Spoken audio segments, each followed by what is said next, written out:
আপনার ওই নান্দনিক শিল্প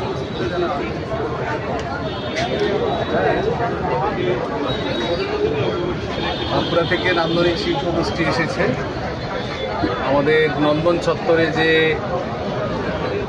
পশ্চিমবঙ্গ চারুকলা উৎসব, সেই উৎসব শুরু হয়েছে। বেশ কয়েকদিন ধরে, প্রায় এক সপ্তাহ ধরে এই উৎসব চলছে। রাজ্য তথা ভারতবর্ষের বিভিন্ন প্রান্ত থেকে শিল্পীরা এসেছেন, এখানে চারুকলা উৎসবে অংশগ্রহণ করেছে।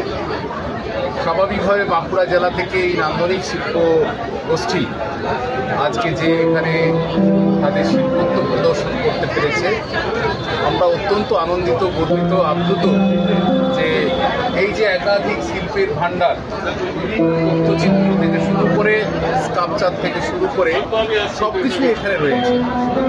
খুবই ভালো।